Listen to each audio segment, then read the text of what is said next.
بسم اللہ الرحمن الرحیم۔ ہم سورہ بنی اسرائیل کی آیت نمبر 75 تک پڑھ چکے ہیں۔ آج ہمیں اپنے سبق کا آغاز کرنا ہے آیت نمبر 76 سے۔ سورہ مبارکہ کے تعارف کے بارے میں یہ بتا چکا ہوں کہ یہ پچھلی سورہ نحل کی جوڑا سورہ ہے۔ دونوں صورتیں قرآن مجید کی صورتوں کے تیسرے گروپ کی مکی صورتیں ہیں۔ قرآن مجید کی صورتوں کے 7 گروپ ہیں۔ اس گروپ میں 14 مکی صورتیں اور 1 مدنی سورہ ہے۔ ہر گروپ کا آغاز ایک یا ایک سے زیادہ مکی صورتوں سے ہوتا ہے اور اختتام ایک یا ایک سے زیادہ مدنی صورتوں پر ہوتا ہے۔ ان دونوں صورتوں کا آپس میں جوڑا ہونا جن پہلوؤں سے ہے ان میں ایک نمایاں بات یہ ہے کہ جو مضامین سورہ نحل میں اختصار کے ساتھ بیان کیے گئے ہیں، سورہ بنی اسرائیل میں ان کی تفصیل ہے۔ بنیادی طور پر ایک مضمون اخلاقیات ہے، وہ سورہ نحل میں ایک آیت میں بیان ہوا ہے، سورہ بنی اسرائیل میں وہ 22 نمبر آیت سے لے کے 39 تک بیان ہوا ہے۔ دوسرا مضمون ہجرت کا مضمون ہے، اور اس مضمون میں اشارہ ہے سورہ نحل میں، لیکن اس کی زیادہ تفصیل اور واضح صورت سورہ بنی اسرائیل ابھی جب ہم آیات پڑھیں گے تو اس میں ہے۔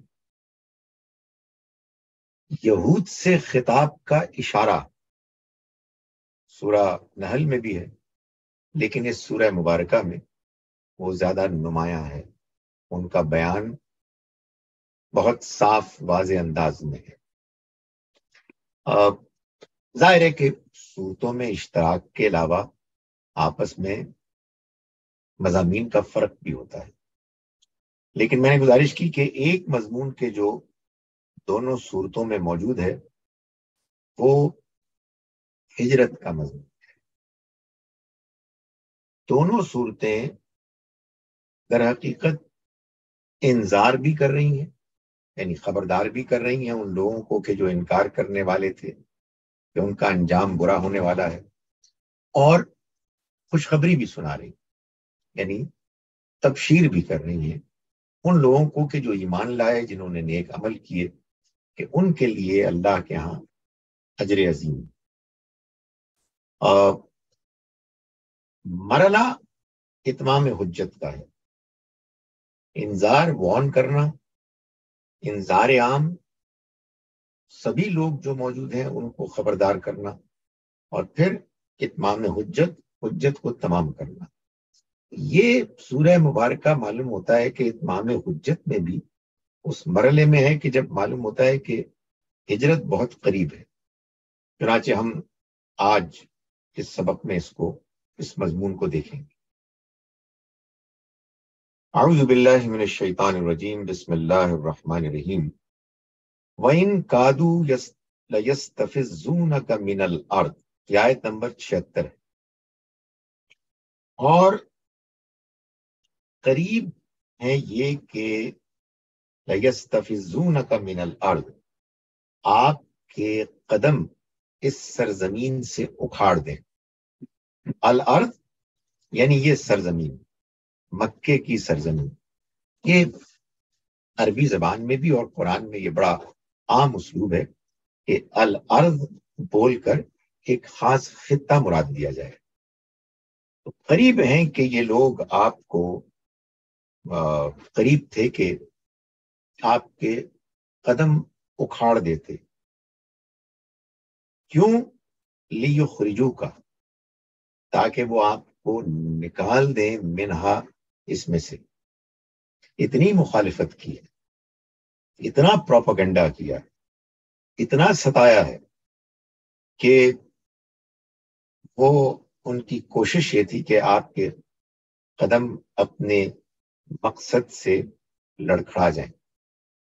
یہ بات ہم پیچھے دیکھ چکے ہیں کہ اللہ تعالیٰ نے فرمایا کہ وہ یہ بھی لالچ دیتے تھے کہ ذرا کچھ ترمیم کر لیں آپ اپنے پیغام میں تو ہم آپ کو ہاتھوں ہاتھ لیں گے. طرح طرح کی کوششیں کرتے تھے، طرح طرح کے جتن کرتے تھے. معلوم ہوتا ہے کہ شیطان کے پروپیگنڈے میں اور اس کے مخالفت میں بڑی جان ہوتی، آسانی سے پیچھا نہیں چھوڑتا. بعض اوقات انسان کو پریشانی بھی ہوتی ہے کہ خدایا یہ کیا مشکل ہے، دنیا تو تیری بنائی ہوئی ہے، تیرے حکم کا راج ہونا چاہیے، جو تیرے آگے جھکتے ہیں، جو تیرے اصولوں کو مانتے ہیں، انہی کی بات مانی جانی چاہیے. مگر یہ کیا بات ہے کہ ان لوگوں کا روب دبدبا مقبولیت ہوتی ہے جو صاف نظر آتا ہے کہ تیرے راستے سے ہٹے ہوئے ہیں. ایک بے بسی کا سا ایک احساس ہوتا ہے. لیکن معلوم یہ ہوتا ہے کہ اللہ تعالیٰ یہ چاہتے ہیں کہ خاص طور پر اپنے پیغمبروں کے زمانے میں بالخصوص اور دوسرے زمانوں میں بالعموم اہل حق کی حق کے ساتھ کمٹمنٹ کو جانچے اور یہ دیکھیں کہ کون کتنا مخلص ہے. اللہ نے تو اصل میں اس دنیا میں بنیادی طور پر ایک ہی کام کرنا ہے اور وہ یہ کہ فیصلہ کرنا ہے کہ آخرت میں کس کا انجام کیا ہو. اس وجہ سے اگر وہ لوگ کے جو برائی کے پیغمبروں کے لائے ہوئے پیغام کی مخالفت میں بہت آگے بڑھے ہوئے ہیں، غیر اخلاقی کام کرتے ہیں، شرک کرتے ہیں، اللہ کے علاوہ اوروں کے آگے جھکتے ہیں، جھوٹ بولتے ہیں، زیادتیاں کرتے ہیں، الزامات لگاتے ہیں، وہ اگر کچھ حد سے بڑے نمایاں نظر آئیں تو یہ خدا کا طریقہ ہے، اس سے کوئی پریشان ہونے کی ضرورت نہیں ہے. فرمایا کہ وہ یہ کوشش کر رہے ہیں کہ آپ کو اس سرزمین سے نکال دیں. وَإِذَنْ اور اس صورت میں لا یلبثون خلافک وہ نہیں رہ سکیں گے، ٹھہرنے پائیں گے آپ کے بعد الا قلیلا مگر تھوڑی دیر کے. یعنی اگر وہ اپنے ان ناپاک عزائم میں بظاہر کامیاب بھی ہو جائیں کہ آپ اور آپ کے ساتھی ان کی اس شدید مخالفت اور ان کی سکیموں سے، ان کے جو انہوں نے پلان بنائے ہوئے ہیں، منصوبے، وہ کامیاب بھی بظاہر ہو جائیں، تب بھی ان کو حقیقی کامیابی نہیں ملے گی. کچھ عرصے کے لیے آپ کی ہجرت کے بعد وہ یہاں ٹک سکیں گے. کیوں؟ سنت من قد ارسلنا قبلک، فرمایا کہ اللہ کی اس سنت کو یاد رکھو جو ان لوگوں کے بارے میں اس کی ہے کہ جن کو ہم نے بھیجا آپ سے پہلے من رسولنا اپنے رسولوں میں سے. یعنی یہ تو بہت مرتبہ آپ کو داستانیں سنائی ہیں، نوح علیہ السلام کی، ہود علیہ السلام کی، صالح علیہ السلام کی، لوط علیہ السلام کی، تو بہت نمایاں داستان بتائی ہے. اور شعیب علیہ السلام کی کہ وہ اپنی بستی سے نکلتے ہیں اور پھر بستی والوں کے اوپر عذاب آ جاتا ہے. تو اللہ تعالیٰ فرما رہے ہیں کہ آپ کو اگر یہ اپنی سازش میں یہ کامیاب ہوتے ہوئے بظاہر نظر بھی آ گئے تو یہ کیا کامیابی ہے؟ یہ بس تھوڑی دیر وہاں رہیں گے. یاد کریں اللہ کی وہ سنت کہ جو ہم نے ان رسولوں کے معاملے میں اختیار کی جو آپ سے پہلے ہو گزرے، وَلَا تَجِدُ لِسُنَّتِنَا تَحْوِيلًا، اور تم ہماری سنت کو کبھی بدلتے ہوئے نہیں دیکھو۔ سنت پالیسی، خدا کا قانون، خدا کا طریقہ۔ یہ لفظ سنت ہمارے ہاں امت میں تو نبی اکرم صلی اللہ علیہ وسلم کے ان اعمال کے لیے مشہور ہو گیا کہ جو آپ نے دین کی حیثیت سے اس امت کو دیے۔ یہ اصل میں وہ راستہ ہے جو آپ نے اختیار کیا۔ لیکن قرآن مجید میں لفظ سنت اللہ کے اس طریقے کے لیے استعمال ہوا ہے جو اس نے طے کیا ہوا ہے کہ وہ اپنے بندوں کو اس دنیا میں جس طرح سے کہ ان کے بارے میں فیصلہ کرتا ہے وہ اسی سنت، اسی طریقے کے مطابق کرتا ہے۔ تو چنانچہ اللہ تعالیٰ کی سنتوں میں سے، اللہ کی سنن میں سے ایک سنت یہ ہے کہ اگر اللہ کے رسول کسی بستی میں اللہ کا پیغام پیش کریں اور وہ پیغام بستی والوں تک بہت اچھی طرح پہنچ جائے، حجت تمام ہو جائے اور بستی والے مخالفت پر اتر آئیں اور وہ پیغمبر کو نکلنے پر مجبور کر دیں، تو پھر اس کے بعد یہ لازماً ہوگا کہ اس بستی کے اوپر اللہ کا عذاب آ جائے، یعنی پھر وہ بستی والے بچ نہیں سکتے۔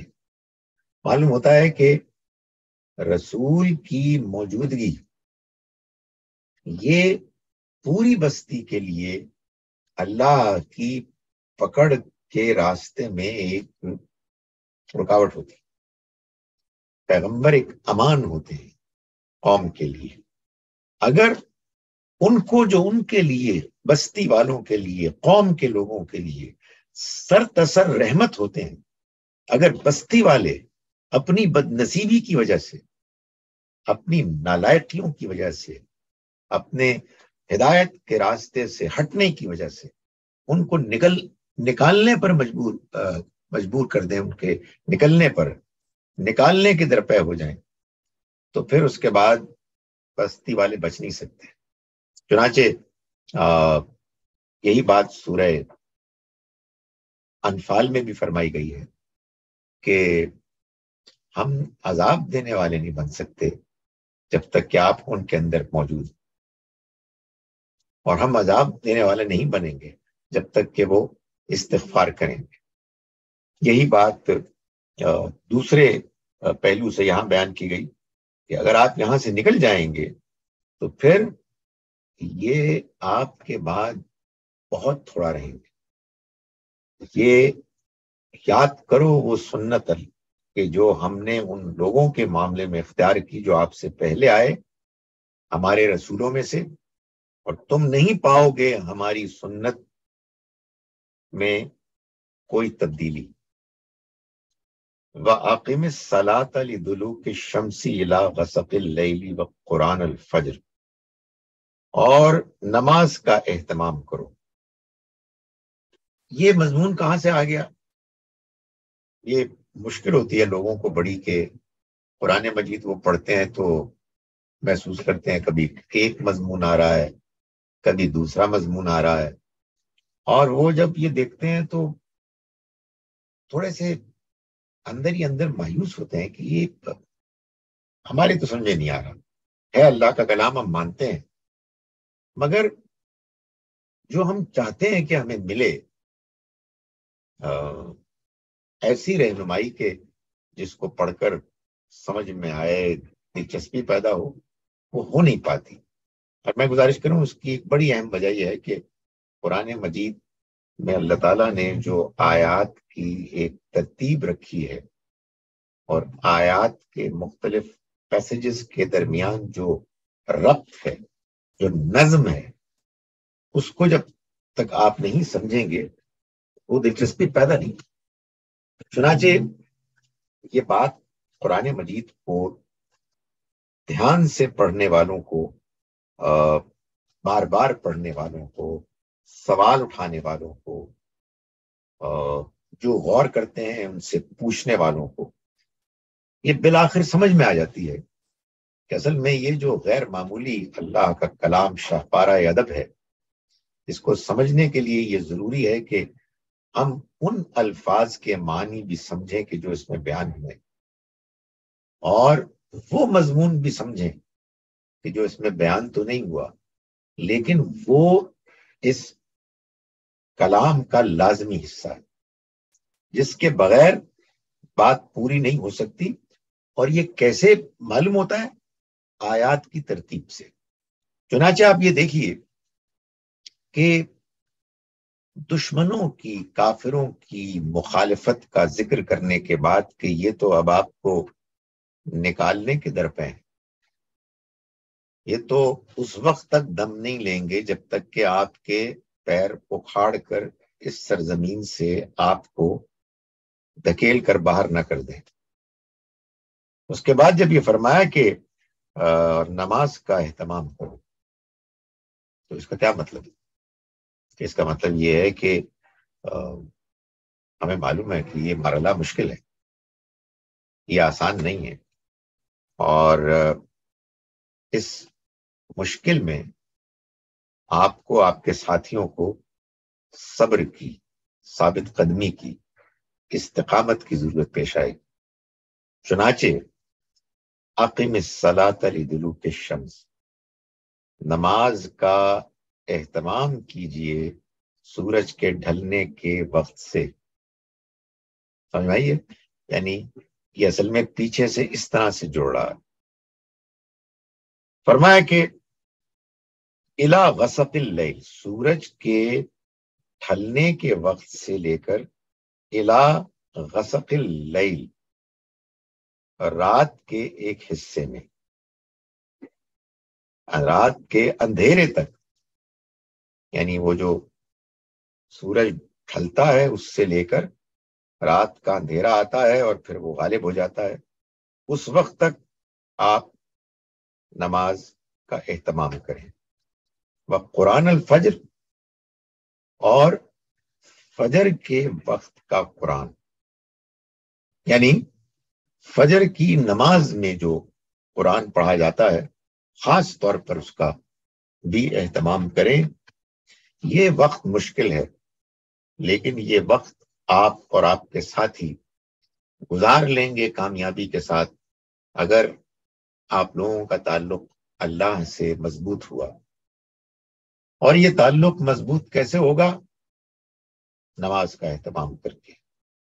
اور یہ نماز کب پڑھی جائے گی؟ دن جب ڈھلنا شروع ہوگا، اس کے ڈھلنے سے آپ شروع کریں گے اور رات کے اندھیرے تک پڑھیں گے۔ اس میں 4 نمازیں آ گئیں۔ دن کے ڈھلنے سے آغاز ہوتا ہے ظہر کا، پھر اس کے بعد عصر آتی ہے، پھر رات شروع ہوتی ہے تو مغرب، اور اس کے بعد عشاء جب اندھیرا چھا جاتا ہے۔ اب رہ گئی ایک نماز فجر، تو اس کا ذکر الگ ہو گیا، قرآن الفجر۔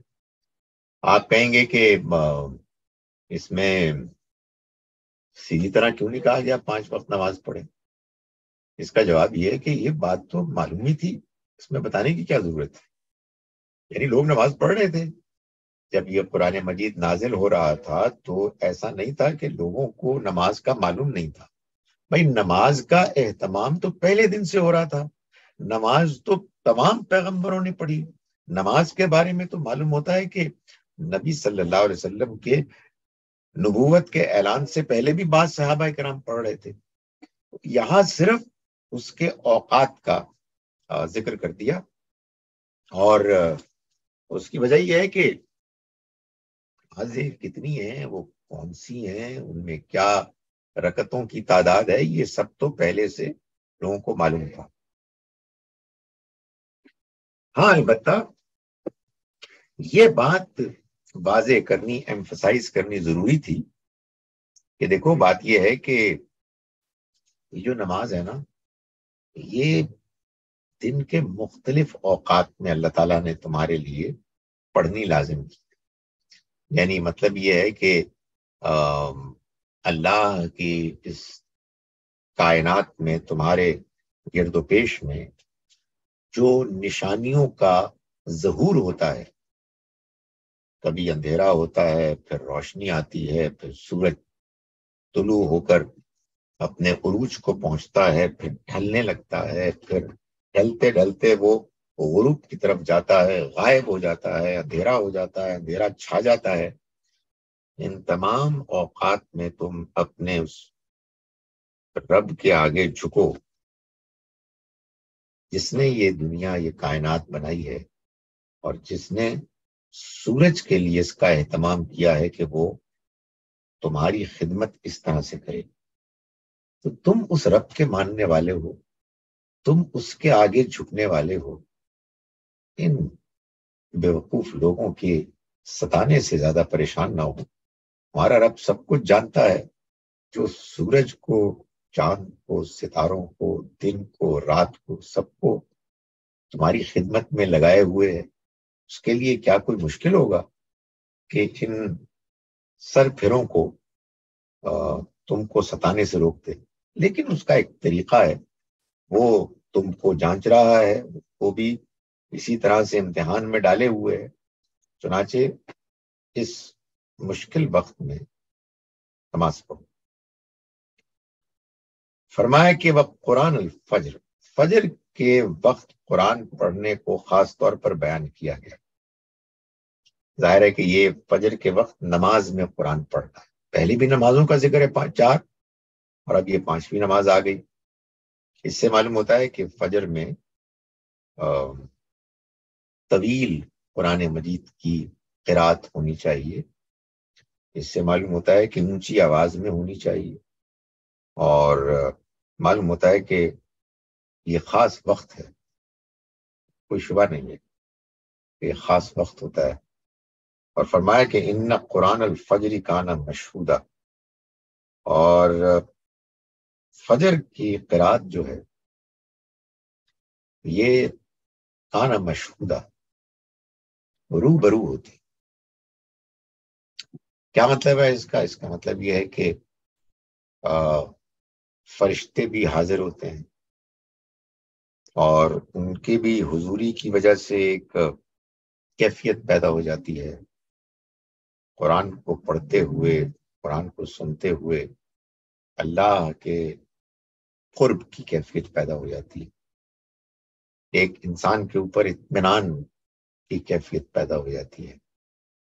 اور ظاہر ہے کہ یہ وہ چیز ہے کہ جس میں ایک احساس ہوتا ہے کہ میں خدا تعالیٰ کے روبرو۔ بڑے ہی بد نصیب ہیں وہ لوگ کہ جو ایسے وقت میں سو رہے ہوتے ہیں اور اللہ کی بے پناہ نعمت موقع سے محروم ہوتے ہیں۔ صبح کا وقت ہوتا ہے، روشنی بس دھیرے دھیرے نمودار ہو رہی ہوتی ہے، ہوا پاک صاف ہوتی ہے، چڑیاں چہچہا رہی ہوتی ہیں، اور انسان اس موقع پر جب اللہ کا کلام پڑھتا ہے، فرمایا کہ یہ کلام وہ ہے کہ جس کے پڑھنے پر آدمی کو وہ کیفیت ملتی ہے کہ جو روبرو پڑھنے کی ہوتی۔ وَمِنَ اللَّيْلِ فَتَهَجَّدْ بِهِ نَافِلَةً لَكَ، اور رات کے ایک حصے میں بھی اٹھو، یعنی وَمِنَ اللَّيْلِ فَتَهَجَّدْ بِهِ، اور نماز پڑھو، یعنی فتحجد بھی، یعنی اس میں اٹھو۔ تہجد اسی سے ہے، اسی آیہ مبارکہ سے، یعنی مطلب یہ ہے کہ یہ وہ نماز ہے کہ جس میں اٹھنا ہوتا ہے، سو کر اٹھنا ہوتا ہے۔ فرمایا کہ رات کے ایک حصے میں بھی فتحجد بھی، تم اس میں اٹھو، اس میں اٹھو یعنی اٹھو اور نماز پڑھو۔ نافلۃ لک، یہ جو تمہارا اٹھنا ہے رات کو، یہ تمہارے لیے ایک مزید ہے۔ آپ کا یہ مزید برآں ہے، اضافی ہے، جس کو آپ نفل کہتے ہیں نا، یہ بھی اضافی ہوتا ہے نا۔ In addition. لیکن یہاں یہ نفل کے مفہوم میں نہیں ہے، بلکہ یہ فرض کے مفہوم میں ہے. کس کے لیے؟ نبی صلی اللہ علیہ وسلم کے. تو اس آیہ مبارکہ میں یہ فرمایا گیا کہ رات کو اٹھنا سونے کے بعد یہ نبی صلی اللہ علیہ وسلم پر فرض تھا. 5 نمازوں کے علاوہ یہ 6ٹھی نماز تھی، نافلۃ لک، یہ آپ کے لیے مزید ایک اور ہے. باقی امت کے لیے اللہ نے یہ مہربانی فرمائی ہے کہ اس کو نفل نماز. اگرچہ کہ جو لوگ اللہ کے پیغام کو، اس کے دین کو، نبی صلی اللہ علیہ وسلم کی امتی ہونے کی حیثیت سے آگے پھیلانے کا کام کرتے ہیں، ان کے لیے اس رات کے وقت فجر کی نماز کے آغاز سے پہلے اٹھنے اور نماز پڑھنے میں ایک وہ اطمینان اور وہ اعتماد ہے کہ جو اس کام کے لیے تو ان کو بھی ظاہر ہے کہ انکریج کیا گیا ہے، لیکن اس کو لازم نہیں کیا گیا.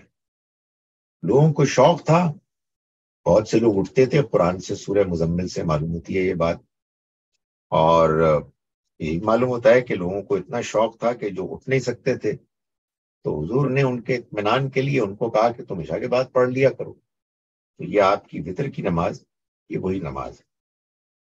فرمایا عسیٰ ان یبعثک ربک، امید ہے کہ تمہارا رب تمہیں اٹھائے گا مقام محمودہ، ایسا اٹھانا کہ تم مخلوقات کے لیے محمود ہوگے، یعنی تمہاری تعریف کی جائے. جب تم یہ ساری ذمہ داری اپنی پوری کرو گے اور اس ذمہ داری میں جو مشکلات، رکاوٹیں آئیں گی، ان کے لیے اپنے اندر قوت، اسٹرینگتھ پیدا کرنے کے لیے تہجد کی نماز کا اہتمام کرو گے ایک لازم اضافی نماز کی حیثیت سے، اور اس رویے کو اپنی زندگی کا حصہ بناؤ گے، تو امید ہے، یعنی ظاہر ہے کہ اللہ کی طرف سے جب امید دلائی جائے گی تو یہ ایک طرح کی یقین دہانی ہے کہ این یبعثک ربک، کہ تمہیں اٹھائے گا تمہارا رب. یعنی کب اٹھائے گا؟ ظاہر ہے کہ یہ بات ہو رہی ہے قیامت کے روز. قیامت کے روز تمہارا رب تم کو اٹھائے گا مقام محمودہ، ایسا اٹھانا جس میں تم اٹھو گے تو لوگ تمہاری تعریف کر رہے ہوں، اور تمہارا رب بھی تمہاری کوششوں کو، تمہاری کاوشوں کو شرف قبولیت بخش رہا ہوگا. یعنی بات یہ ہے کہ آج تو یہ لوگ تمہاری مخالفت کر رہے ہیں اور یہ کوشش کر رہے ہیں کہ تمہیں اتنا ستائیں کہ تم اس شہر کو، جو تمہارا اپنا شہر ہے، جہاں تمہاری پیدائش ہوئی اور رہے، ساری زندگی گزاری، آج تو بظاہر بے بسی کا یہ عالم ہے کہ تمہیں اس شہر کو چھوڑنا پڑ رہا، لیکن تمہیں کیا اس سے پریشانی؟ تم اپنے کام کو جاری رکھو اور اللہ کے لیے نماز پڑھو، اس کو یاد کرو، اور خاص طور پر تہجد کی نماز پڑھو، راتوں کو اٹھو. اللہ امید ہے کہ تمہیں ایسے اٹھائے گا قیامت کے دن کہ لوگ تمہاری تعریف کریں گے اور تمہارا رب بھی تمہاری تعریف کرے گا، اور وہ تمہارے لیے جو بھی تمہاری کوششیں ہیں ان کو قبول فرمائے. پوری تمہارے ماننے والوں کی امت، وہ بھی تمہاری تعریف کر رہی ہوگی. یہ بہت بڑا مقام، غیر معمولی مقام ہے، جو ظاہر ہے کہ نبی اکرم صلی اللہ علیہ وسلم کو حاصل ہوگا. اور اس کا ذکر کیا ہے اس موقع پر اس موقع پر دشمنوں نے، ناقدروں نے آپ کو دنیاوی لحاظ سے گویا کہ پوری طرح سے بے بس کرنے کی کوشش. فرمایا کہ وقر ربی ادخلنی مدخل صدق واخرجنی مخرج صدق، اور دعا کرو.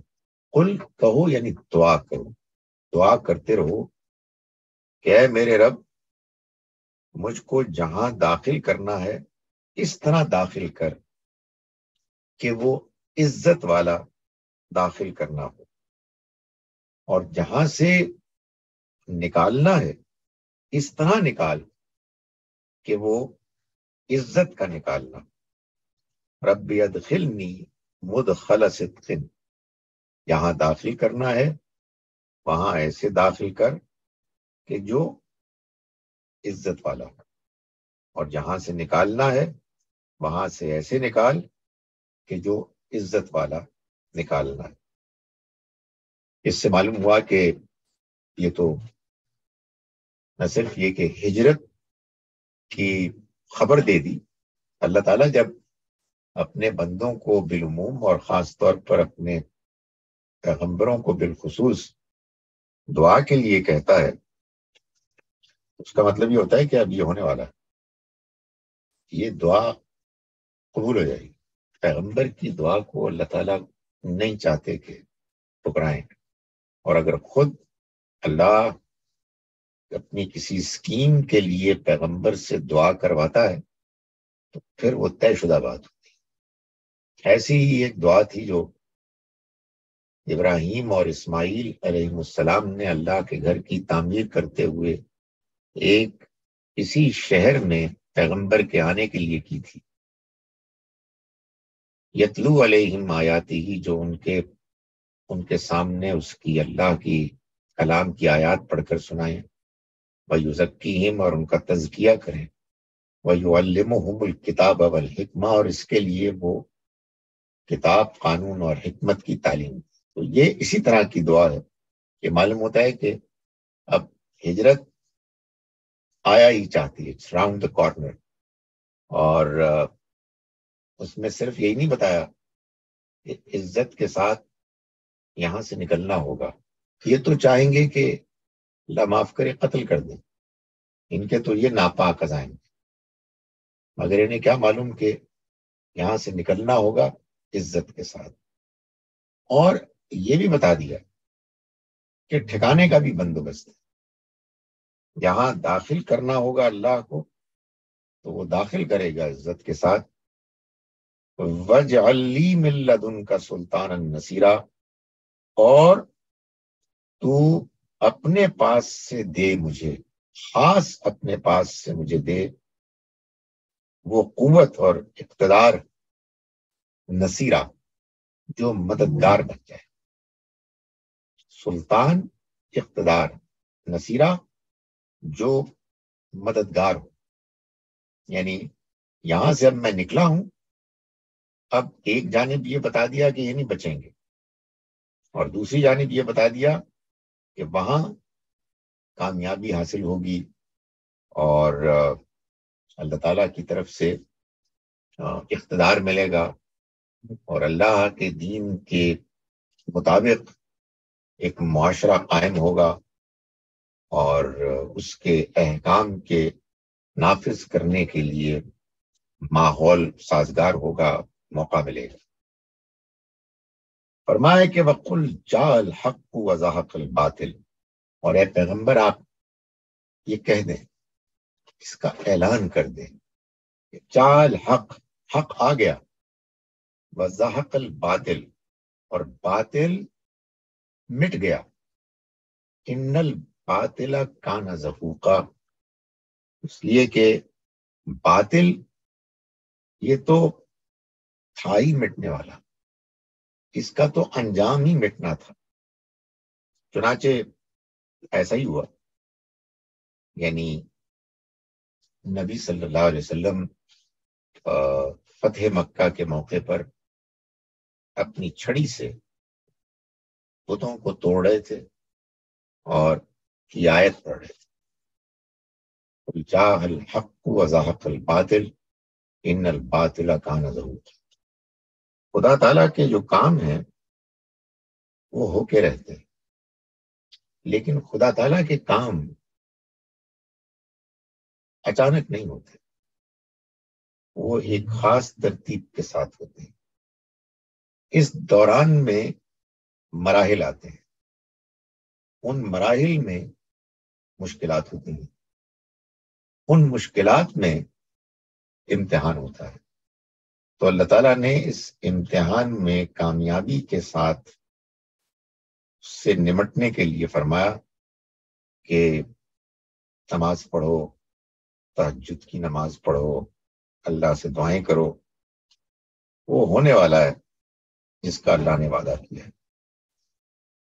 فرمایا وَنُنَزِّلُ مِنَ الْقُرْآنِ، اور ہم قرآن میں نازل کر رہے ہیں ما ہوا، وہ مضامین کہ جو ہیں شفاء و رحمہ، جو شفا بھی ہیں اور رحمت بھی ہیں، للمومنین، مومنین کے لیے۔ یعنی اللہ تعالیٰ اب یہ بتا رہے ہیں کہ اللہ نے کیا بندوبست کیا ہے اپنے پیغمبر اور ان کے ساتھیوں کے لیے کہ وہ سیدھے راستے پر گامزن رہیں اور وہ ان مشکلات کو جو ان کے سامنے ہیں ان کو اطمینان کے ساتھ، ہمت حوصلے کے ساتھ وہ فیس کرتے رہیں۔ تو یہ فرمایا کہ وہ قرآن ہے۔ فجر میں بھی فرمایا تھا نا قرآن کا پڑھنا، فرمایا کہ ہم نازل کر رہے ہیں اہل ایمان کے لیے وہ کہ جو شفا ہے اور رحمت ہے۔ شفا یہ بتا دیا قرآن نے، شفاء لما فی الصدور، یعنی سینوں کے اندر کی جو بیماریاں ہیں ان کے لیے شفا ہے۔ یہ میں کئی مرتبہ بات بیان کر چکا کہ آپ جب قرآن مجید کو ویسے نہیں پڑھتے جیسے کہ قرآن کو پڑھنا چاہیے۔ قرآن کو کیسے پڑھنا چاہیے؟ قرآن کو ایسے پڑھنا چاہیے کہ آپ اپنے ذہن کو خالی کر دیں، یعنی بھول جائیں کہ کوئی اور چیز بھی ہے۔ یہ اصل چیز، اصل کلام، اصل پیغام، اصل سورس یہ ہے۔ باقی جو کچھ بھی ہے اس کو اس کی روشنی میں دیکھیں گے تو آپ یہ محسوس کریں گے کہ قرآن مجید جیسی کوئی نعمت نہیں، یعنی آدمی کو اطمینان، اعتماد، ایمان، حوصلہ، اللہ کا قرب، صحیح غلط میں فرق، آخرت کی تیاری، دنیا میں توازن، سب کچھ مل رہا۔ لیکن اگر آپ اس کی قدر نہیں کریں گے تو پھر یہ عین ممکن ہے کہ آپ قرآن مجید، اللہ کے کلام کو کوئی حیثیت دے دیں جیسے کسی ایلیوپیتھی کے یا ہومیوپیتھی کے ڈاکٹر کی ہے، کہ آپ اس میں سے کوئی دوائیاں نکالیں، کچھ علاج کریں اور کہیں کہ یار تو شفا ہے۔ نہیں، یہ شفاء لما فی الصدور ہے۔ یہ ان بیماریوں کا علاج ہے کہ جو بیماریاں سینے میں ہوتی، حسد کی بیماری، نفرت کی بیماری، تکبر کی بیماری، ضد کی بیماری، یہ بڑی بیماری، دنیا سے بے جا محبت کی بیماری، بے حیائی کی بیماری، شرک میں دوسرے ہستیوں سے مانگنے کی بیماری، غلط چیزوں، غلط پروپیگنڈے سے متاثر ہونے کی بیماری، بیماریاں ہی بیماریاں۔ اصل میں بیماری ہوتی ساری دل میں، انسان دل کے اندر ہے کہ جو برا ہوتا ہے، میلا ہوتا ہے، بیمار ہوتا ہے، زنگ آلود ہوتا ہے۔ تو قرآن مجید شفا ہے، لیکن اگر آپ قرآن مجید کے بارے میں یہ تصور رکھیں گے کہ وہ سر کے درد کی شفا ہے تو بڑی بدنصیبی ہے، یعنی کہنا چاہیے کہ ناقدری ہے۔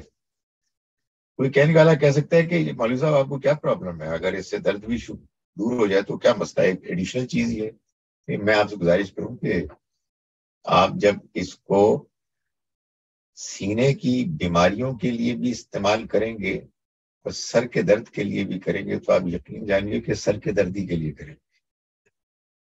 یہ انسان کا مسئلہ ہے، یہ سر درد کے لیے نہیں ہے، یہ اصل میں انسان کے اندر جو بیماریاں آپ کہیں جو اخلاقی بیماریاں، روحانی بیماریاں، یہ ان کا علاج ہے۔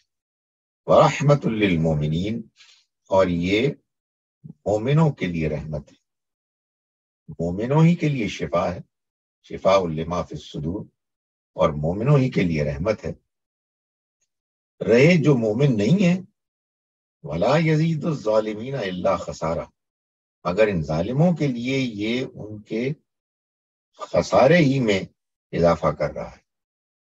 تو یہاں مومنین کے مقابلے میں جو لفظ استعمال کیا ظالمین ہے، یہ قرآن مجید کا سمجھانے کا اسلوب ہے کہ کافر کون ہوتے ہیں؟ ظالم ہوتے ہیں۔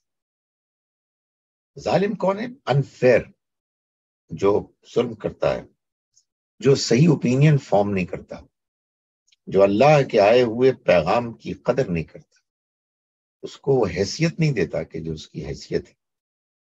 اور یہ تو قرآن نے بتا ہی دیا کہ یہ سارے کام جو کرتا ہے وہ اصل میں ظلم کر رہا ہے، کس پر؟ خود اپنے اوپر۔ تو جو لوگ جانتے بوجھتے ہوئے غلط راستے کو اختیار کرتے ہیں وہ اصل میں ظالم ہیں اور اپنے اوپر ظلم کر رہے ہیں۔ اور یہ قرآن جہاں اہل ایمان کے لیے شفا ہے اور رحمت ہے، وہاں وہ ظالموں کے لیے خسارے، نقصان میں اضافے کا باعث، جو قرآن خود ہی کہا کہ اللہ تعالیٰ یضل بہ کثیرا، بہت سوں کو اسی کے ذریعے سے وہ گمراہ کرتا ہے، اور ویہدی بہ کثیرا، بہت سوں کو اسی کے ذریعے سے وہ ہدایت دیتا ہے۔ اور نبی اکرم صلی اللہ علیہ وسلم نے فرمایا کہ القرآن، یہ قرآن حجت لکا، یا حجت بنے گا تمہارے حق میں، تمہارے حق میں گواہی دے گا قیامت کے روز، او علیہ، یا تمہارے خلاف گواہی دے گا۔ یعنی اب یہ قرآن تمہارے پاس موجود ہے، یا تم اس کی قدر کرو گے تو یہ تمہارے حق میں گواہی دے گا، یا تم اس کی ناقدری کرو گے تو یہ تمہارے خلاف گواہی دے گا۔ یہ ظالم کون ہے؟ ابھی اس کو آگے بیان کیا اگلی آیت، الفاظ میں ہی نہیں بولا کہ دیکھا ہم تم کو بتاتے ہیں کہ ظالم کون ہوتا ہے۔ یہی میں گزارش کرتا ہوں کہ جب آپ قرآن مجید کی ترتیب وہ سمجھنے والے بن جائیں تو آپ کہیں گے کمال۔ اور آپ کو اصل میں اس میں ایک اضافی لطف یہ بھی آئے گا کہ آپ یہ محسوس کریں گے کہ یہ میں نے خود اس کو تلاش کیا ہے۔ ایسے ہے جیسے کہ کوئی آپ کہا جائیے، ایک تو یہ ہے نا کہ آپ کو دسترخوان پہ کھانا کھلاتی ہے، اور ایک یہ کہ آپ کہیں آپ کے لیے کھانا تیار ہے، ذرا اس کو تلاش کریں، اور پھر آپ تلاش کر کے کھانے تو لاتے ہیں تو اس کا لطف کچھ اور ہوتا ہے۔ تو فرمایا کہ یہ کون لوگ ہیں؟ اذا انعمنا علی الانسان اعرض ونأى بجانبہ، جب ہم انسان کو، یعنی اس انسان کو جس کا ذکر ہو رہا ہے، ہم اس کو نعمت عطا کرتے ہیں تو اعرض، وہ اعراض کرتا ہے، ونأى بجانبہ، اور وہ پہلو بدل لیتا ہے، یعنی وہ بجائے اس کے کہ اللہ کی نعمت کو پانے کے بعد وہ شکر گزار ہو، وہ اہمیت ہی نہیں دیتا، وہ اپنے رخ کو بدل کے ان نعمتوں میں ایسا کھو جاتا ہے کہ گویا کہ یہ کسی نے اس کو دی نہیں، گویا کہ وہ خود ان نعمتوں کا مستحق ہے اور اسے یہ نعمتیں ملنی چاہیے تھی۔ وہ ان کے بارے میں وہ رویہ اختیار کرتا ہے کہ جس سے معلوم ہوتا ہے کہ اس کو کسی کی کوئی پرواہ نہیں ہے، وہ خود ہی ان کا مالک ہے، خود ہی اس نے ان کو حاصل کیا ہے، اور اب وہ اس کے بعد جتنا چاہے اس کو استعمال کرے۔ تو جب وہ اعراض کرتا ہے اور اپنے پہلو بدلتا ہے، یعنی دوسرے ہی چیزوں میں وہ انوالو ہو جاتا ہے، یہ اصل میں وہی ہے تکبر کی کے انداز کو بیان کیا گیا ہے۔ وَإِذَا مَسَّهُ الشَّرُّ كَانَ يَئُوسًا، اور جب اس کو مصیبت پہنچتی ہے تو بالکل مایوس ہو جاتا ہے۔ یعنی مطلب یہ ہے کہ اللہ تعالیٰ انعام دیتا ہے تو اس لیے دیتا ہے کہ انسان اللہ کا شکر ادا کرے اور اس کی مہربانیوں پر اس کے آگے جھکے، اس کا بندہ بن جائے، تو تب تو وہ اعراض کرنا شروع کر دیتا ہے، کوئی اہمیت ہی نہیں دیتا۔ اللہ تعالیٰ جب کوئی تکلیف پہنچاتا ہے جس میں مقصد یہ ہے خدا تعالیٰ کے پیش نظر کہ بندہ اس تکلیف سے نعمت کو پہچان لے، اس کی قدر کر لے، اس لیے کہ یہ ایک قاعدہ ہے کہ قدر نعمت بعد الزوال، کہ نعمت کی قدر زوال کے بعد ہوتی ہے، تو اس وقت بھی وہ اس سے فائدہ نہیں اٹھاتا اور وہ کیا کرتا ہے، وہ مایوس ہو جاتا ہے۔ ظاہر ہے کہ کہا جا رہا ہے انہی لوگوں کا رویہ ہے جس کی وجہ سے یہ ظالم قرآن کی اس نعمت کو صحیح طرح سے پانے اور فائدہ اٹھانے سے محروم ہو گئے۔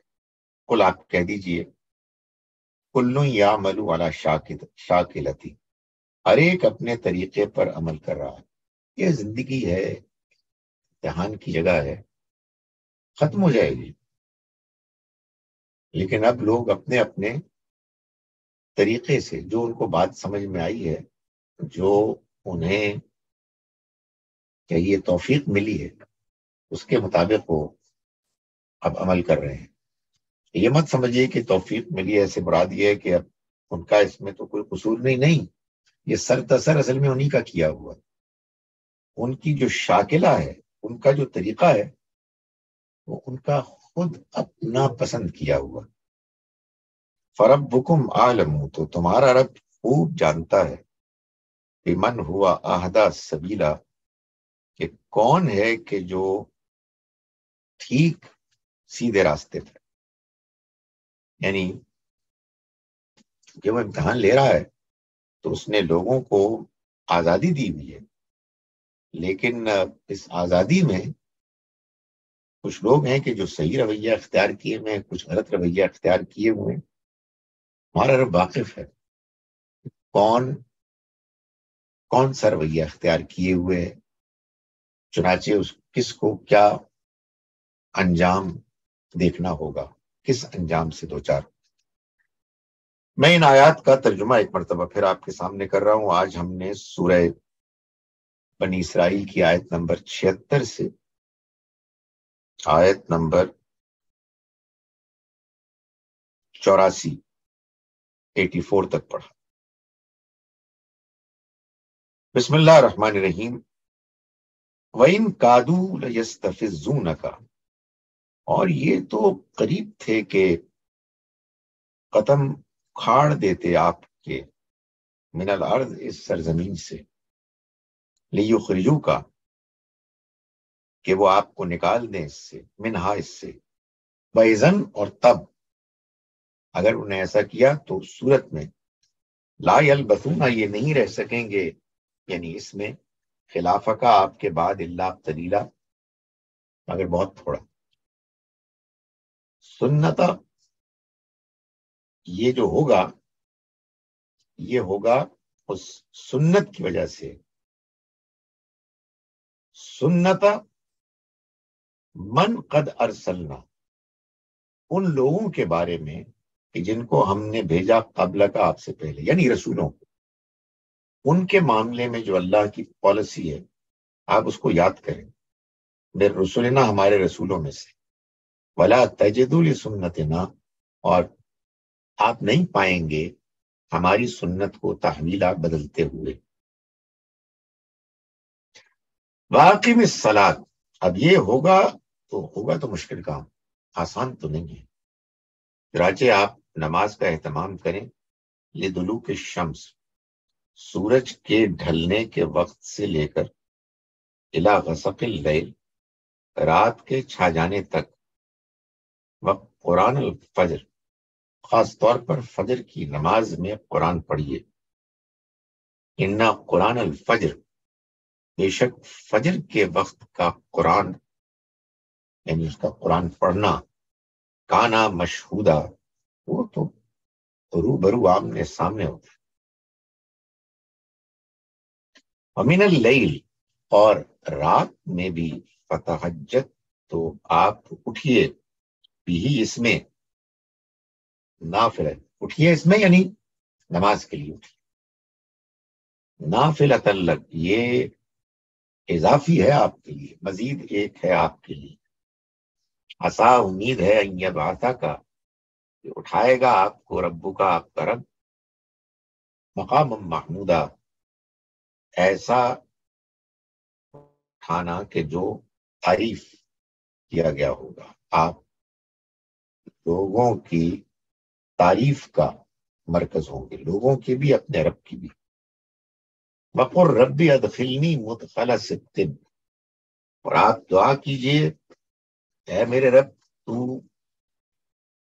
داخل کر مجھ کو، ایسا داخل کرنا جو عزت والا، وَأَخْرِجْنِي مُخْرَجَ صِدْقٍ، اور تو نکال مجھ کو ایسا نکالنا کہ جو عزت والا، وَاجْعَل لِّي، اور تو مقرر کر دے میرے لیے، مِن لَدُنْکَ، خاص اپنے پاس سے، سلطاناً، اقتدار، نصیرہ، کہ جو مددگار ہو، وَقُلْ، اور کہیے، جاء الحق، آ گیا حق، وَزَهَقَ الْبَاطِلُ، اور باطل مٹ گیا، ان الباطل کان زہوقا، اور باطل تو مٹنے ہی والا تھا، وَنُنَزِّلُ مِنَ القرآن، اور ہم نازل کر رہے ہیں قرآن میں، ما ہوا شفا، وہ مضامین کے جو شفا ہیں، علاج ہیں، ورحمت للمومنین، اور اہل ایمان کے لیے رحمت ہیں، ولا یزید الظالمین، اور یہ نہیں اضافہ کرتا ظالموں میں، الا خسارہ، مگر نقصان کے۔ وَإِذَا أَنْعَمْنَا عَلَى الْإِنسَانِ، اور جب ہم انعام کرتے ہیں انسان پر، اس انسان پر، رضا، تو وہ اعراض کرتا ہے، وَنَأَىٰ بِجَانِبِهِ، اور اپنے پہلو بدل لیتا ہے، کروٹ بدل لیتا ہے، ٹال دیتا ہے۔ وَإِذَا مَسَّهُ الشَّرُّ، اور جب پہنچتی ہے اس کو تکلیف، کانا یئوسا، تو مایوس ہو جاتا ہے۔ قل، کہیے، کلن، سبھی، یعملو، عمل کر رہے ہیں، علی شاکلتی، اپنے طریقے پر، فربکم، تو تمہارا رب، عالم، خوب جانتا ہے، بمن، ان کو، وہ اہدا، جو سیدھے راستے پر، اہدا سبیلا، جو سب سے زیادہ ہدایت پر ہیں راستے کے لحاظ سے۔ اقول قولی ھذا واستغفر اللہ لی ولکم ولسائر المسلمین والمسلمات۔ اب اگر کسی نے سوال کرنا ہے تو میں حاضر ہوں۔ جی شبنم صاحبہ۔ السلام علیکم سر۔ وعلیکم السلام۔ سر یہ ہم جب قرآن کو سمجھتے ہیں تو سر یہ ہم کافی ایمفسائز کرتے ہیں اس کا کانٹیکٹ سمجھنے کی، اس کی ترتیب سمجھنے کی، اور آگے پیچھے کی چیزوں کو کی روشنی میں، آیات کی روشنی میں اس آیت کا خاص کانٹیکسٹ بتانے کی۔ سر لیکن جو قرآن اوریجنلی جب ریویل ہو رہا تھا تو ڈفرینٹ آیات ڈفرینٹ مواقع پر نازل ہوئیں، اور بعض صورتوں میں بھی ہمیں شاید یہ ملتا ہے کہ مطلب کوئی ترتیب سے نہیں آئیں کہ ایک صورت نازل ہو رہی ہوتی تھی، پھر دوسری صورت میں کی کچھ آیات آ جاتی تھی، اور پھر نبی صلی اللہ علیہ وآلہ وسلم نے اللہ کے حکم سے ان کو اس ترتیب میں فائنل کیا۔ تو سر پھر ہم اس کے اوریجنل ریولیشن میں اس کانٹیکسٹ کی پھر کیسے ہم ایکسپلین کریں گے؟ Thank you sir. گزارش یہ ہے کہ ایک تو اللہ تعالیٰ کی طرف سے اوریجنل اس کی ترتیب کو محفوظ رکھا ہی نہیں گیا، یہی ترتیب ہے جو ہمارے لیے کیوں ہے، اس کی وجہ بڑی واضح ہے، اور یہ بڑی امپورٹنٹ چیز ہے جو سمجھنی اور سمجھانی ضروری ہے۔ نبی صلی اللہ علیہ وسلم کا مشن، آپ کی زندگی میں جو اللہ کی طرف سے آپ کو ذمہ داری سونپی گئی، وہ اس سے آگے بڑھ کر تھی کہ جو آپ کے دنیا سے رخصت ہو جانے کے بعد اس امت کی ذمہ داری، آپ کا ایک اسپیشل مشن تھا۔ چنانچہ آج بھی ہم نے دیکھا کہ اگرچہ کہ امت کو بھی اس بات کی اجازت ہے، بلکہ انکریج کیا گیا ہے کہ آپ تہجد کی نماز پڑھیں، لیکن نبی صلی اللہ علیہ وسلم کو اس کا پابند کر دیا گیا، اور بھی اس کی بہت سی مثالیں ہیں۔ مشن کیا تھا آپ کا؟ وہی مشن کہ جو تمام رسولوں کا مشن، کہ آپ تشریف لائے، ایک خاص قوم پر آپ کو اللہ نے بھیجا، اس قوم کے بارے میں اللہ تعالیٰ کے یہاں یہ طے تھا کہ اب وہ اس بڑی قیامت سے پہلے اسی دنیا میں ایک چھوٹی قیامت سے دوچار ہو جائیں گے۔ اللہ نے جہاں رسول کا انتخاب کیا ہوتا ہے، وہاں اس قوم کا بھی انتخاب کیا ہوتا ہے کہ ان کے لیے اب اسی دنیا میں فیصلہ ہونا لازم۔ چنانچہ اس کے لیے پیغمبر کو جو اللہ کی طرف سے مدد ملتی ہے، اس کے کلامی کی مدد ہوتی، اسی کے ذریعے سے رہنمائی ہوتی، اور یہ رہنمائی آپ کو ہوئی قدم قدم پر قرآن کی صورت میں۔ اور لیکن وہ تو ظاہر ہے کہ ایونٹس کے لحاظ سے تھا، اور آپ مکی دور میں تھے، اس کے لحاظ سے آیات آئیں، مدنی دور میں تھے، اس کے لحاظ سے آیات آئیں، اور جہاں جہاں آپ کو جیسے جیسے اللہ کی جانب سے رہنمائی، صبر، حوصلے کی تلقین اور احکام کی ضرورت پیش آئی، اللہ تعالیٰ نے ویسے ویسے آپ کو وہ ساری رہنمائی کی، اور بالآخر وہ مشن پورا ہو گیا، جس کو جہاں آج ہم نے پڑھا کہ جاء الحق وزحق الباطل، حق آ گیا اور باطل مٹ گیا، نابود ہو گیا، اور باطل کو مٹنا ہی تھا، نابود ہی ہونا تھا۔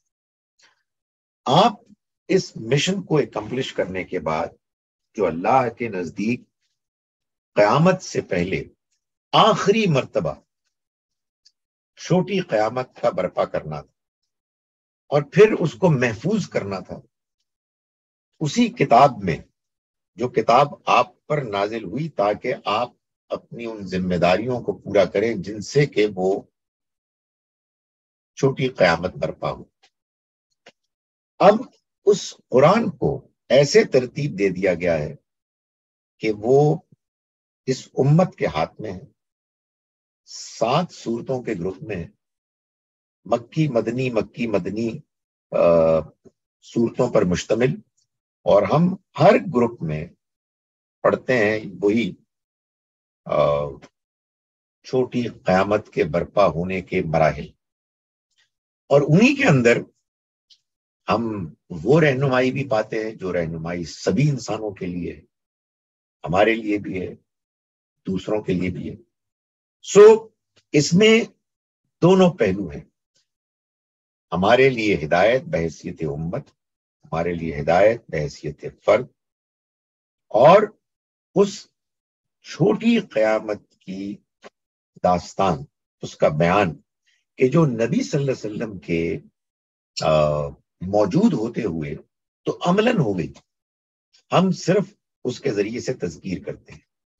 اصل میں یہ بات نہ سمجھنے کی وجہ سے وہ صورتحال پیدا ہوئی جس کے نتیجے میں ہمارے ہاں بہت سے لوگوں نے یہ سمجھا کہ ہمیں بھی وہی کرنا ہے جو پیغمبر کو کرنا ہے، ہمیں وہ کرنا ہے جو پیغمبر کو کرنا ہے، یقیناً، لیکن سارا نہیں۔ بعض چیزیں وہ ہیں جو آپ صلی اللہ علیہ وسلم اور آپ کے ساتھیوں کے لیے خاص تھیں، وہ ہم نہ کر سکتے ہیں نہ ہم کریں۔ بہت سی چیزیں ہیں جو سب کے لیے، جو ہمیں بھی کرنی ہے۔ دونوں میں فرق کیسے کیا جائے، اسی بات کو سامنے رکھ کے جو میں نے بیان کی ہے، قرآن پڑھتے رہیں، ڈسکس کرتے رہیں، اور متعصب نہ ہوں، جذباتی نہ ہوں۔ جب اللہ سے آپ دعا کریں گے اور قرآن کو ایسے پڑھیں گے تو انشاءاللہ قرآن اپنی بات کو سمجھانے کے لیے بہت واضح ہے۔ ریاض صاحب، اب آپ کی باری ہے، آپ اپنے آپ کو انمیوٹ کر کے سوال کر سکتے ہیں۔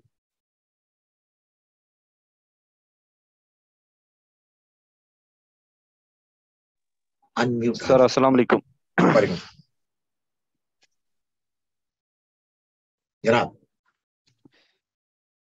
السلام علیکم سر۔ وعلیکم السلام۔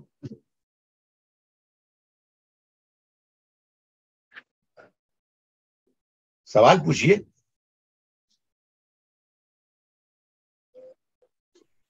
آواز نہیں آ رہی آپ کی۔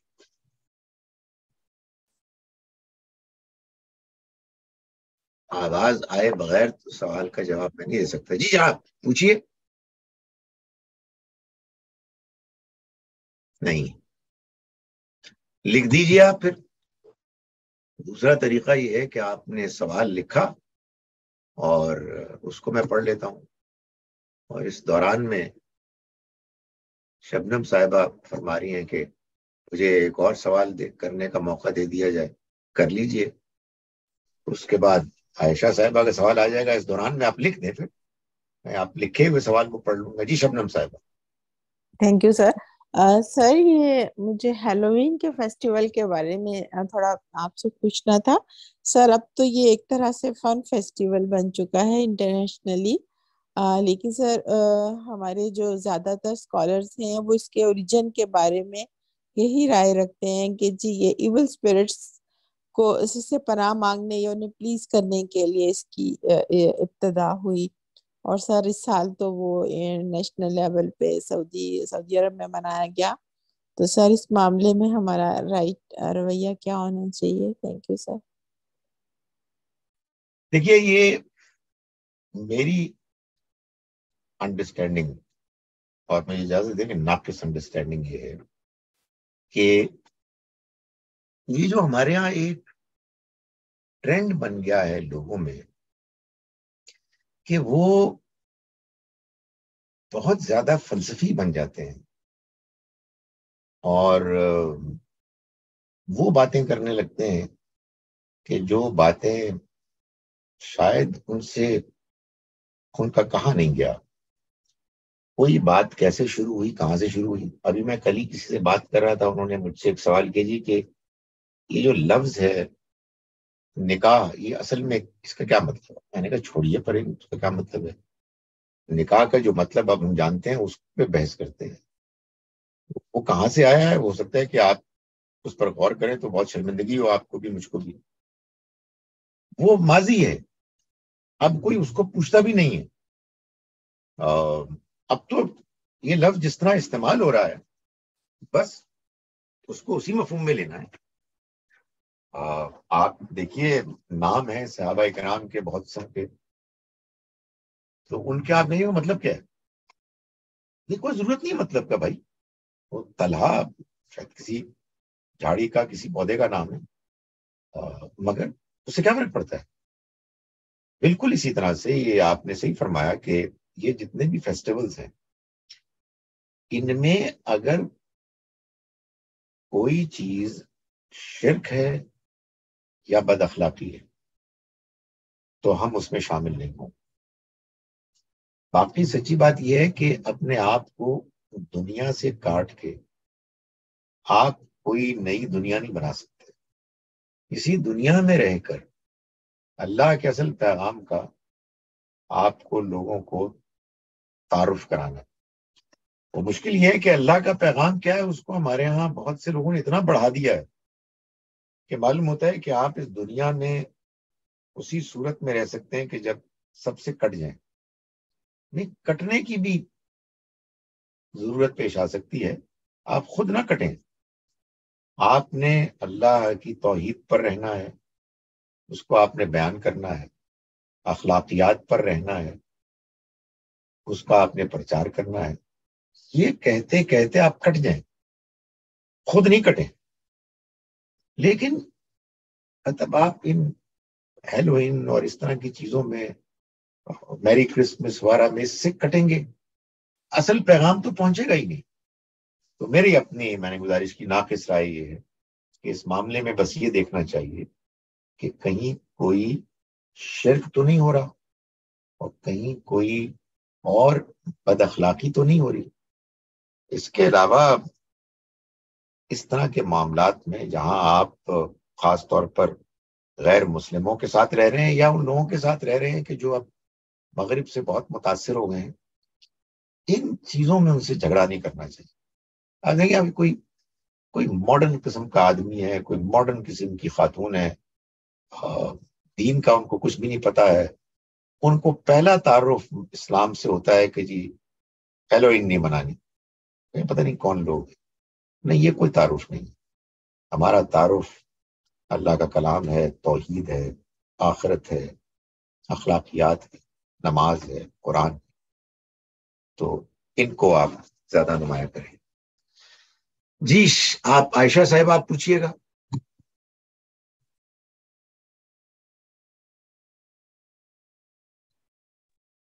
عائشہ صاحب وعلیکم السلام۔ جی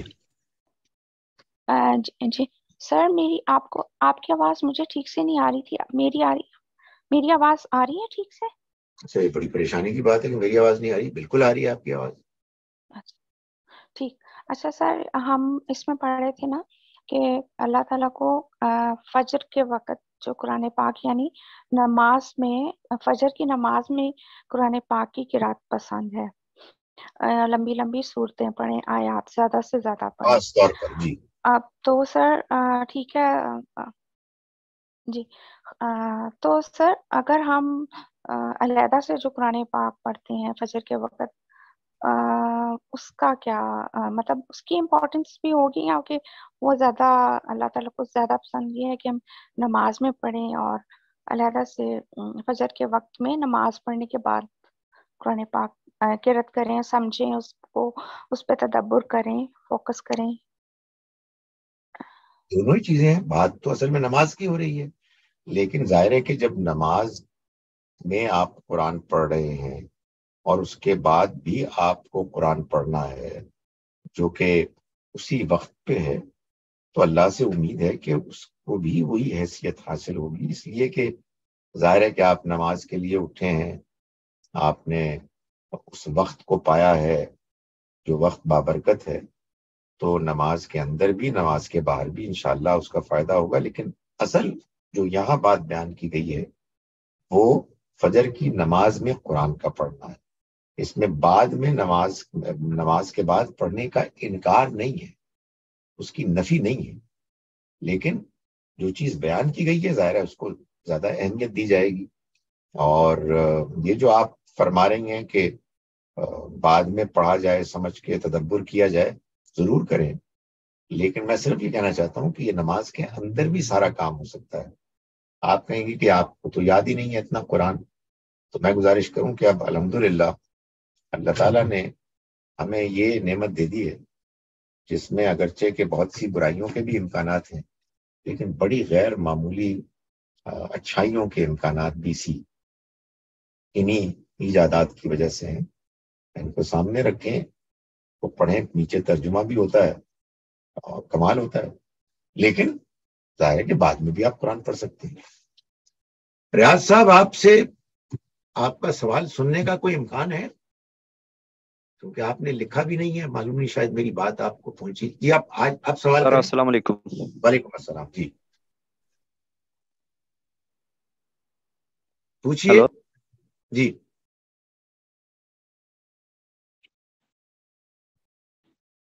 نہیں، میرا نہیں خیال ہے کچھ گڑبڑ ہے وہ. تو آپ شبنم صاحبہ پھر آپ پوچھیے. جی سر.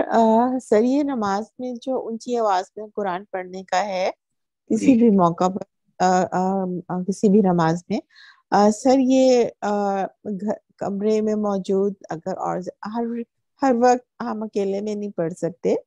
اگر کوئی موجود ہے اور ضروری نہیں کہ وہ نماز ہی پڑھ رہا ہے، کوئی بھی اور کام کر رہا ہے، قرآن پڑھ رہا ہے یا اپنا کوئی کام کر رہا ہے، بے شک اتنی اونچی نہ بھی ہو، بہت اونچی نہ بھی ہو، تھوڑی سی بھی اگر آواز اس کو جاری ہے تو سر یہ ایک تو پڑھنے والا بھی تھوڑا کانشیس ہو جاتا ہے اور توجہ بڑھتی ہے، اور جو دوسرا شخص ہے وہ بھی اگر نماز پڑھ رہا ہے تو پھر تو بہت ہی مسئلہ ہے.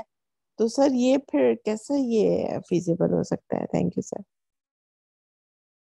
اگر گھر کے اندر نماز پڑھنے کی بات ہو رہی ہے تو ایک تو اس کا حل یہ ہے کہ آپ با جماعت نماز پڑھیں. کوئی امامت کرے، اونچی آواز میں پڑھے، آپ اس کو سنیں. لیکن اگر یہ ممکن نہیں ہے تو پھر میری گزارش یہ ہے کہ اس کمرے میں نماز پڑھیں، اس جگہ پہ نماز پڑھیں جہاں کوئی دوسرا آپ کو نہ سن رہا ہو. اور اس کی وجہ یہ ہے کہ سننے میں کوئی معاملہ نہیں ہے، لیکن جیسا کہ آپ نے فرمایا کہ کوئی اور بھی نماز پڑھ رہا ہے، میں نے گزارش کی کہ اگر دونوں مل کے جماعت کر لیے تو سب سے اچھا تھا، لیکن کوئی وجہ ہے کہ آپ نہیں کر سک رہے تو پھر ایک کی نماز دوسرے کو ڈسٹرب نہ کرے. پھر یا تو ٹائمنگز کا فرق کریں اور وہ پہلے پڑھ لیں، آپ بعد میں پڑھیں، یا الگ الگ پڑھیں.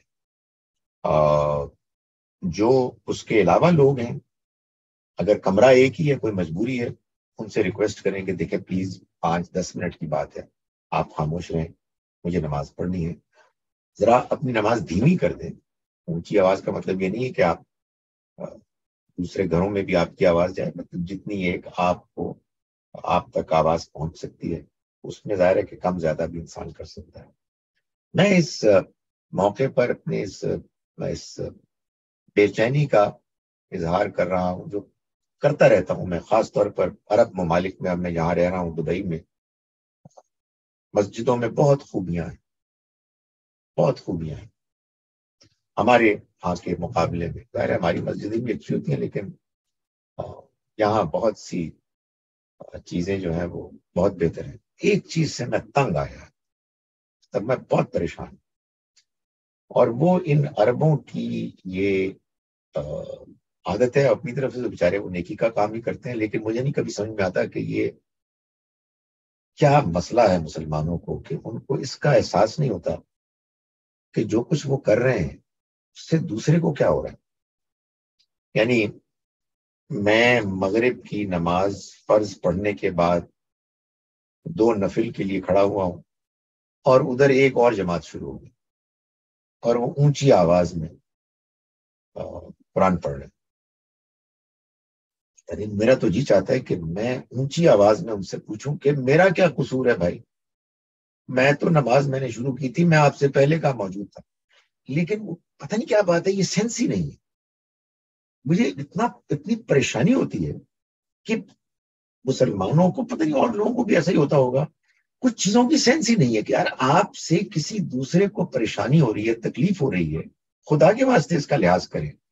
میں جب اس پہ غور کرتا ہوں کہ وجہ کیا ہے تو مجھے اس کی وجہ لگتی ہے وہی جو ثواب، جماعت کی نماز کا بڑا ثواب ہے، اس کے بعد اس کی کوئی پرواہ نہیں ہے، کسی کو تکلیف ہو رہی ہے نہیں ہو رہی، کسی کی نماز ہو رہی ہے نہیں ہو رہی. آپ یقین جانے بعض اوقات میں اگر نفل نہیں پڑھ رہا کہیں بیٹھ کے قرآن پڑھ رہا ہوں، میں کانوں میں انگلیاں، بلکہ نفل پڑھتے ہوئے انگلی ڈال دیتا ہوں.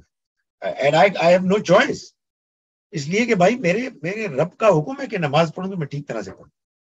سو میں نے آپ کے سوال سے فائدہ اٹھاتے ہوئے ایک اور سوال پر تبصرہ کر دیا. ریاض صاحب اگر ابھی بھی آپ پوچھ سکتے ہیں تو آپ کا حق زیادہ ہے، لیکن آپ کی آواز ہی نہیں آ رہی، اس وجہ سے میں مجبور ہوں کہ میں پھر عائشہ صاحبہ کو کہوں کہ وہ سوال کریں. آپ لکھ دیں نا ادھر وہ تو لکھا ہوا میں آپ کا سوال پڑھ لوں گا. جی عائشہ صاحبہ. سر ہم نے ابھی پڑھا کہ جو لوگ قرآن پاک بہت سو کو اسی کے ذریعے گمراہ کرتا ہے اور بہت سو کو اس کے ذریعے ہدایت دیتا ہے، تو جو جان بوجھ کے قرآن پاک سے گمراہ ہوتے ہیں، مجھے اس کی سمجھ نہیں آئی ٹھیک سے. ذرا گمراہ جو آلریڈی ہیں گمراہ، تو قرآن کو ہدایت پہ کیوں نہیں لے کے آتا؟ یعنی وہ دیکھیں فوکس نہیں کرتے. نہیں، گزارش یہ ہے کہ قرآن ہر اس شخص کو ہدایت دے گا جو قرآن مجید کو پڑھے گا، اپروچ کرے گا ہدایت کی ارادے سے، ہدایت کے مقصد کے تحت. جو شخص قرآن سے ہدایت نہیں مانگے گا اس کو قرآن سے ہدایت نہیں ملے گی. جو شخص قرآن کو پڑھے گا کہ اس کو پڑھ کے ثواب ملے، ثواب ملتا نہیں ملتا یہ ظاہر میرا فیصلہ نہیں ہے، میں بہت ہی ادنا انسان ہوں، اللہ کا فیصلہ ہے. ہدایت نہیں ملے گی. جو شخص قرآن کو پڑھتا ہے خوبصورت آواز میں دوسروں کو سنانے کے لیے، بس وہ اچھی آواز میں سنا دے گا، ہدایت نہیں ملے گی. قرآن مجید سے ہدایت پانے کے لیے آپ کو قرآن کو وہ حیثیت دینی ہوگی جو قرآن کی حیثیت ہے، ورنہ آپ کو ہدایت نہیں ملے گی. اس کو آپ یوں سمجھیے کہ ایک بہت اچھا استاد ہے لیٹس سے میتھمیٹکس کا، وہ آپ کو مل گیا، آپ نے اس استاد کو اپنے گاڑی کا ڈرائیور بنا دیا، تو آپ کو میتھمیٹکس تو نہیں آئے، گاڑی ہو سکتا ہے چلا لیا آپ نے، تو آپ کی نیت ہونی چاہیے نا، آپ اس کو اس حیثیت میں لیں. جب آپ اس حیثیت ہی نہیں لے رہے پھر کیا فائدہ. یہ میں نے کوئی جان بوجھ کے کوئی ایسی مثال نہیں دی، میں یہ حقیقت ہے.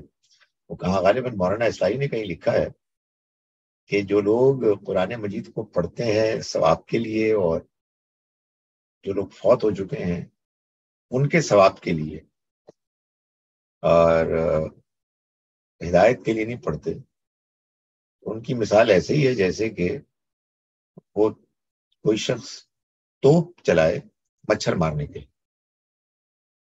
توپ تو مچھر مارنے کے لیے نہیں ہے، لیکن آپ اس کو اس لیے استعمال کر رہے ہیں تو ہو سکتا ہے مچھر مر جائیں. چلیں جی، سوال آ گیا جی، انتظار تھا. آپ نے فرمایا کہ کافر لوگوں کو قرآن نے